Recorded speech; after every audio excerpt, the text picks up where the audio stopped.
দর্শক এই মুহূর্তে সুনামগঞ্জ থেকে বন্যা পরিস্থিতির খবর জানাচ্ছেন প্রতিনিধি আবু হানিফ।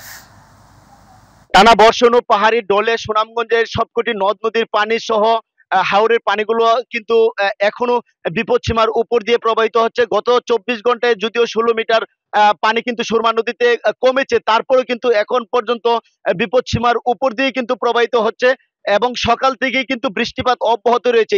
ইতিমধ্যে হাওরের যে পাড়ের যে গ্রামগুলো রয়েছে সেই গ্রামগুলো কিন্তু প্লাবিত হচ্ছে। আপনারা দেখতে পাচ্ছেন আমি একদম পাকনার হাওরের যে পাড়ে যে গ্রাম রয়েছে সেই গ্রামে আছি।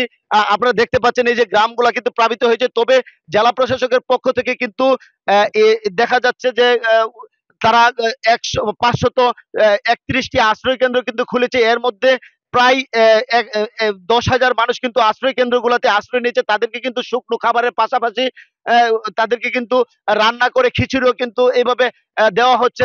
তারপরেও অনেকের কিন্তু অভিযোগ যে এই খাবার কিন্তু পর্যাপ্ত না। এর পাশাপাশি ধনাঢ্য ব্যক্তিরা যদি কিছু ত্রাণ সহযোগিতা করে তাহলে সুনামগঞ্জবাসী অনেকটা উপকৃত হবে। এইভাবে টানা বর্ষণ এবং পাহাড়ি ঢল অব্যাহত থাকায় সুনামগঞ্জবাসী কিন্তু একটি আতঙ্কের মধ্যে রয়েছে।